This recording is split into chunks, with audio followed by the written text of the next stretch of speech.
Preta is very interesting, remaking it now, as I'm sure you know, from charcoal.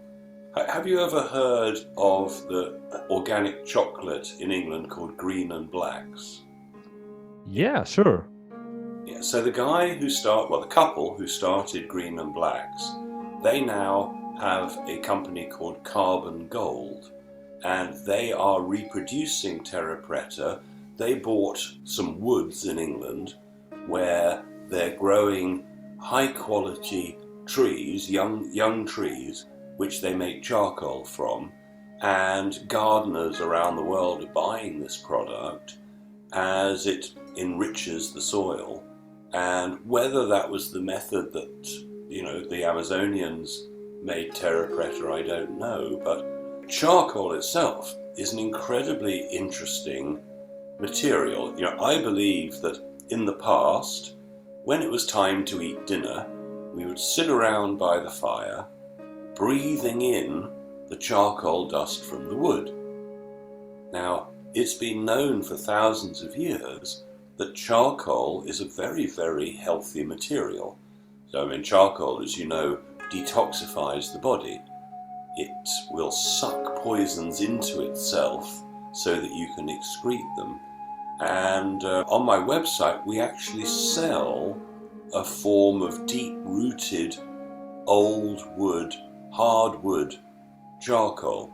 And lots of people are familiar with activated charcoal. Now, activated charcoal is what they might give you in the emergency room if you're rushed in with poisoning of any type. And activated charcoal is what you see on the shelves of health food stores.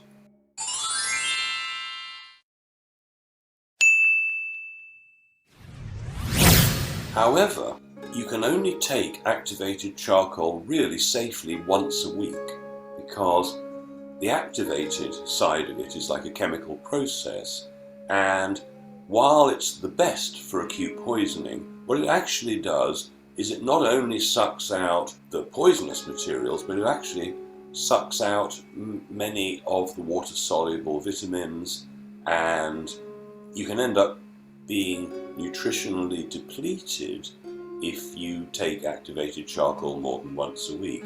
So the version of charcoal that I recommend is called C60 Charcoal, which basically is code for ordinary charcoal that hasn't been treated.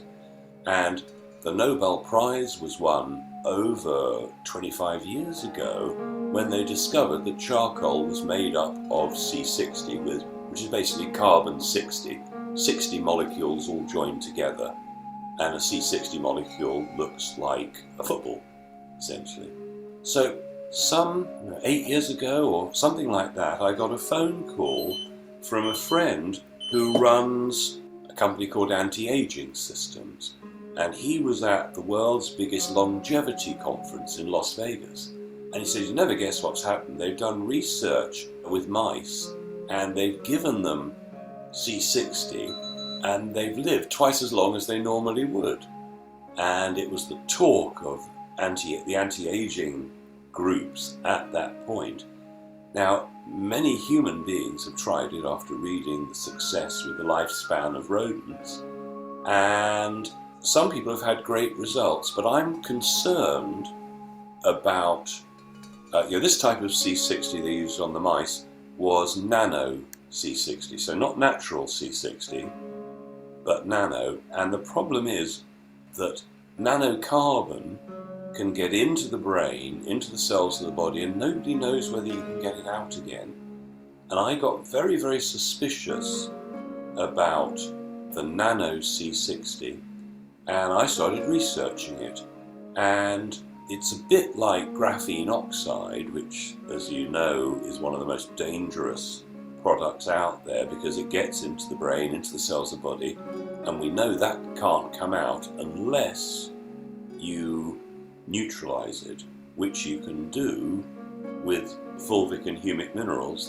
That is one of the subjects. We can talk about that a bit later.